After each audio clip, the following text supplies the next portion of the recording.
1940s టైంకి మహారాష్ట్రలో ఉన్న ఒక గుజరాతీ ఫ్యామిలీ వెజిటేబుల్ ఆయిల్ అలాగే టాయిలెటరీ సోప్స్ ని తయారు చేస్తూ బిజినెస్ చేసేది. ఆ బిజినెస్ ని మొహమ్మద్ హసీం ప్రేమ్జీ అనే వ్యక్తి కొంతమంది పార్ట్నర్స్ తో కలిసి రన్ చేసేవారు. బిజినెస్ మంచిగా రన్ అవుతున్న టైంలో ఒక రోజు సడన్ గా ఈ హసీం ప్రేమ్జీ చనిపోయారు. దీంతో కంపెనీ బాధ్యత మొత్తం 20 ఏళ్ల వయసులో ఉన్న హసీం కొడుకు మీద పడింది. కానీ ఆ కుర్రాడికి పెద్దగా వయసు కానీ అనుభవం కానీ లేకపోవడంతో బిజినెస్ ని తన చేతుల్లో పెట్టడానికి పార్ట్నర్స్ ఎవరు ఒప్పుకోలేదు. పైగా బిజినెస్ చేయడం నీ వల్ల కాదని చెప్పి ఆ కుర్రాన్ని అవమానించి కంపెనీలో తనకి ఉన్న వాటాని అమ్మేసుకుని వెళ్లిపోమని ప్రెజర్ పెట్టారు. కానీ ఆ కుర్రాడు ఎవరి మాట వినకుండా మొండిగా తన తండ్రి బిజినెస్ ని హ్యాండ్ ఓవర్ చేసుకుని దాన్ని డెవలప్ చేయడం మాత్రమే కాదు, ఈ రోజు అదే బిజినెస్ ని 2 లక్షల కోట్ల రూపాయల కంపెనీగా మార్చేశారు. అదే విప్రో. అండ్ దాన్ని డెవలప్ చేసిన వ్యక్తే అజీం ప్రేమ్జీ. సో ఇక్కడ క్వశ్చన్ ఏంటంటే, cooking oil and bathing soaps ని తయారు చేస్తూ స్టార్ట్ అయిన విప్రో కంపెనీ ఈ రోజు ఇండియాలోనే one of the largest software కంపెనీగా ఎలా మారింది? అజీం ప్రేమ్జీ ఒకవైపు సాఫ్ట్వేర్ బిజినెస్ చేస్తూ మరోవైపు FMCG, hydraulics, lighting, furniture, industrial water treatment and medical equipment లాంటి బిజినెస్ లని ఎలా రన్ చేస్తున్నారు? నీ వల్ల కాదు అనే స్టేజ్ నుండి ఇదంతా మీరు ఎలా చేస్తున్నారు అనే స్టేజ్ కి అజీం ప్రేమ్జీ ఎలా ఎదిగారో నేను ఈ వీడియోలో చెప్పబోతున్నాను. Hello everyone, welcome to today's video and this is your friend Surya. Wipro company యొక్క అసలు పేరు విప్రో కాదు. 1945లో మొహమ్మద్ హసీం ప్రేమ్జీ అనే వ్యక్తి western India vegetable products limited అనే పేరుతో ఒక కంపెనీ స్టార్ట్ చేసి vegetable oils and laundry soaps ని తయారు చేస్తూ బిజినెస్ చేసేవారు. ఈ ప్రొడక్ట్స్ మార్కెట్ లో సక్సెస్ అవ్వడంతో హసీం ప్రేమ్జీ తన బిజినెస్ ని ఇంకా న్యూ ప్రొడక్ట్స్ కి ఎక్స్పాండ్ చేయాలనుకున్నారు. ఇందులో భాగంగానే తన కంపెనీని 1946లో బాంబే స్టాక్ ఎక్స్చేంజ్ లో లిస్ట్ చేసి ఇన్వెస్టర్స్ నుండి కొంత ఫండ్ ని రైజ్ చేశారు. ఆ డబ్బుతో నెక్స్ట్ 20 ఇయర్స్ పాటు తన కంపెనీని గ్రో చేస్తూ వచ్చారు. అయితే బిజినెస్ మంచి ఫామ్ లో ఉన్నప్పుడు హసీం ప్రేమ్జీ సడన్ గా హార్ట్ అటాక్ వచ్చి చనిపోయారు. ఆయన చనిపోయే టైంకి తనకి 20 ఏళ్ల కొడుకున్నాడు. ఆయనే అజీం ప్రేమ్జీ. తండ్రి చనిపోయిన తర్వాత అజీం ప్రేమ్జీ కంపెనీని టేక్ ఓవర్ చేయాల్సి వచ్చింది. అయితే తనకి వయసు కానీ బిజినెస్ లో అనుభవం కానీ లేకపోవడంతో కంపెనీలో ఉన్న కొంతమంది ఇన్వెస్టర్స్ కంపెనీ బాధ్యతలని అజీంకి ఇవ్వడానికి ఒప్పుకోలేదు. పైగా తన వాటా అమ్మేసి కంపెనీ నుండి బయటికి వెళ్లిపోమని ప్రెజర్ పెట్టారు. అంటే కంపెనీ యొక్క ఫౌండర్ కొడుకునే కంపెనీ నుండి బయటికి పంపించాలనుకున్నారు. కానీ దీనికి అజీం ప్రేమ్జీ ఒప్పుకోకపోగా దీన్ని ఒక ఛాలెంజ్ గా తీసుకుని బిజినెస్ అండ్ ఆపరేషన్స్ ని ఎలా హ్యాండిల్ చేయాలో 1 by 1 నేర్చుకున్నారు. దాదాపు 10 ఏళ్ల పాటు కంపెనీలో పనిచేసి ఈ కంపెనీ యొక్క బిజినెస్ ని మొత్తం అర్థం చేసుకున్న తర్వాత దాన్ని డైవర్సిఫై చేయాలని ఫిక్స్ అయ్యారు. అంటే ప్రెజెంట్ వాళ్ళు తయారు చేస్తున్న vegetable oils and laundry soaps దగ్గరే ఆగిపోకుండా కొత్త కొత్త ప్రొడక్ట్స్ ని తయారు చేస్తూ కంపెనీ యొక్క బిజినెస్ ని డిఫరెంట్ సెగ్మెంట్స్ కి ఎక్స్పాండ్ చేయాలనుకున్నారు. ఇందులో భాగంగానే 1977లో ఆయన ఈ కంపెనీ యొక్క పేరుని western India vegetable products limited నుండి విప్రో ప్రొడక్ట్స్ లిమిటెడ్ గా మార్చేశారు. కంపెనీ పేరు మార్చిన తర్వాత విప్రో బిజినెస్ ని vegetable oils and laundry soaps తో పాటు bakery fats and hydraulic cylinders లాంటి డిఫరెంట్ ప్రొడక్ట్స్ కి ఎక్స్పాండ్ చేశారు. అయితే ఇవేమీ కూడా విప్రో యొక్క ఫ్యూచర్ ని మార్చే బిజినెస్ లో కాదు. అయితే ఇక్కడ మీకు ఒక చిన్న పొలిటికల్ స్టోరీ చెప్పాలి. 1973లో ఇందిరాగాంధీ పీఎంగా ఉన్నప్పుడు ఇండియాలో విదేశీ కంపెనీల యొక్క డామినెన్స్ ని తగ్గించి ఇండియన్ కంపెనీస్ ని ఎంకరేజ్ చేయడానికి ఫెరా అనే చట్టాన్ని తీసుకొచ్చారు. ఫెరా అంటే foreign exchange and regulation act. ఈ చట్టం ఏం చెప్తుందంటే ఇండియాలో బిజినెస్ చేసే ఏ ఫారెన్ కంపెనీ అయినా సరే ఇక్కడ వాళ్ళ ఓనర్షిప్ ని 40% కి తగ్గించి మెజారిటీ ఓనర్షిప్ ని ఇండియన్స్ కి ఇవ్వాలి. దీన్నే ఫెరా అంటారు.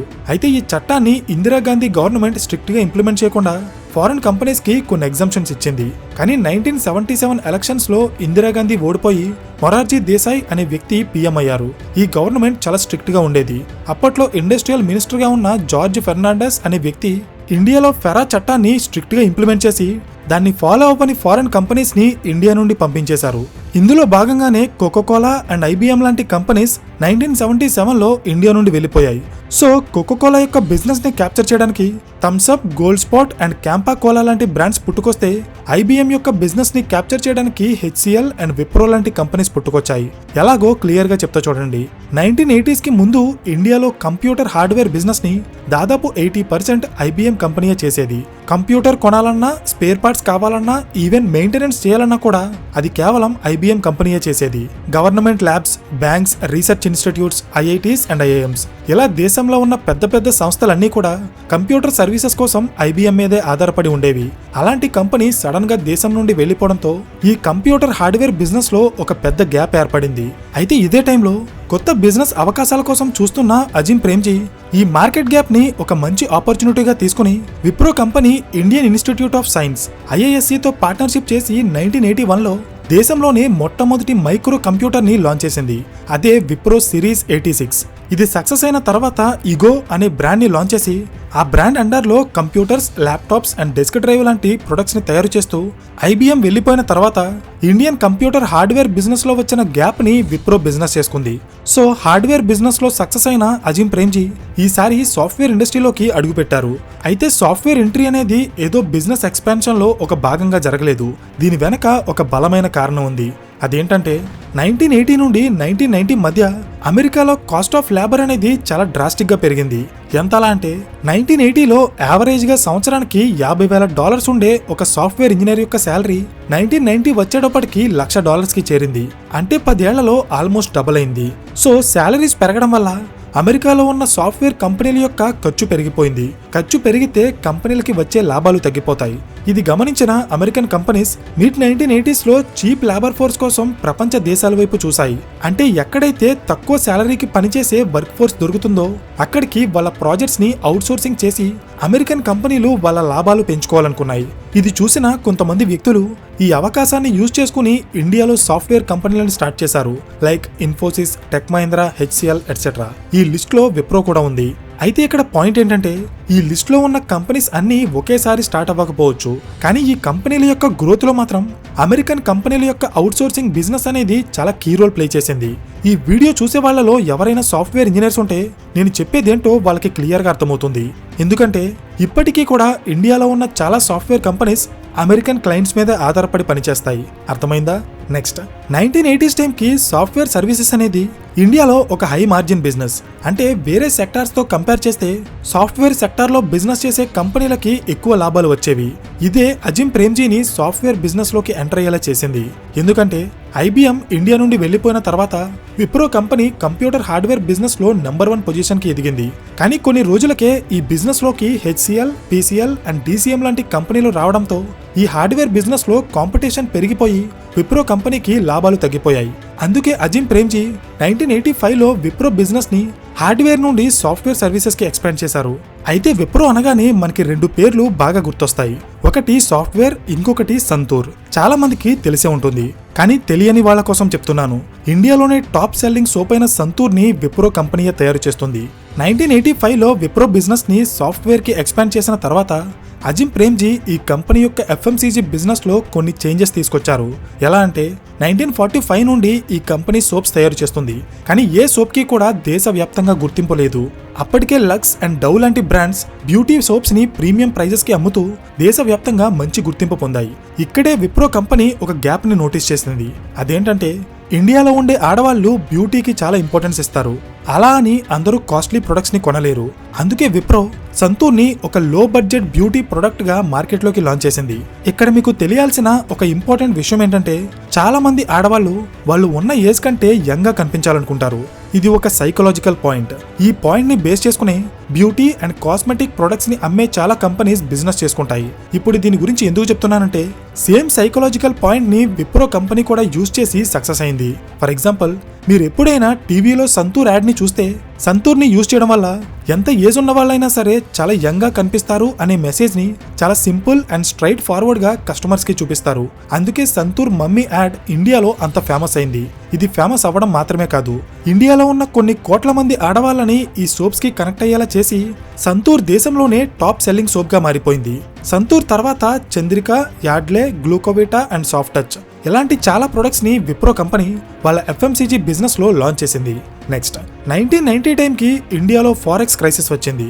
అంటే విదేశాల నుండి తెచ్చుకునే ఇంపోర్ట్స్ పెరిగిపోవడం వల్ల మన దగ్గరున్న ఫారిన్ ఎక్స్చేంజ్ రిజర్వ్స్ తగ్గిపోయి కొన్ని రోజుల్లో ఇంపోర్ట్ చేసుకున్న వస్తువులకి పేమెంట్ చేయలేని సిచ్యువేషన్కి వచ్చేసాం. సో ఫారెక్స్ రిజర్వ్స్ పెరగాలంటే ఇంపోర్ట్స్ కి బదులు ఎక్స్పోర్ట్స్ పెరగాలి. ఇందులో భాగంగానే అప్పటి గవర్నమెంట్ కొన్ని రకాల వస్తువుల యొక్క ఇంపోర్ట్స్ ని రెస్ట్రిక్ట్ చేస్తే కొన్ని వస్తువులని ఏకంగా బ్యాన్ చేసింది. ఇందులో లైటింగ్ ప్రొడక్ట్స్ కూడా ఒకటి. అంటే 1991 టైంకి విదేశాల నుండి లైటింగ్ ప్రొడక్ట్స్ ని ఇండియాకి ఇంపోర్ట్ చేయాలంటే అది చాలా కష్టం. ఒకవేళ ఇంపోర్ట్ చేసినా వాటి మీద గవర్నమెంట్ వేసే ట్యాక్స్ వల్ల వాటి ధర చాలా ఎక్కువగా ఉండేది. ఇది గమనించిన అజిం ప్రేమ్జీ 1991లో విప్రో బిజినెస్ ని లైట్స్ కి ఎక్స్పాండ్ చేశారు. తర్వాత ఈ కంపెనీ యొక్క business furniture, industrial water treatment and medical equipment manufacturing కూడా ఎక్స్పాండ్ అయింది. అంటే హాస్పిటల్స్ లో యూజ్ చేసే CT scans, ultrasounds, ECG and ventilators లాంటి ఎక్విప్మెంట్ ని కూడా విప్రో కంపెనీ స్వయంగా తయారు చేస్తుంది. అయితే ఇక్కడ పాయింట్ ఏంటంటే 1945లో స్టార్ట్ అయిన ఈ కంపెనీ యొక్క బిజినెస్ ఎన్ని ప్రొడక్ట్స్ కి ఎక్స్పాండ్ అయినా 2012 వరకు ఒకే కంపెనీగా రన్ అయింది. కానీ 2012లో అజిమ్ ప్రేమ్జీ విప్రోని 2 సెపరేట్ కంపెనీస్ గా డివైడ్ చేశారు.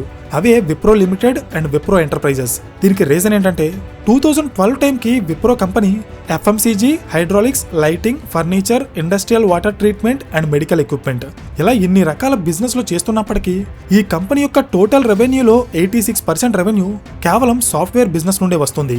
మిగిలిన బిజినెస్ లు అన్ని కలిపి 14% రెవెన్యూని సంపాదిస్తున్నాయి. అందుకే సాఫ్ట్వేర్ బిజినెస్ ని వేరే బిజినెస్ లతో సెపరేట్ చేసి ఇండివిజువల్ గా కంపెనీస్ మీద ఫోకస్ చేయాలనుకున్నారు.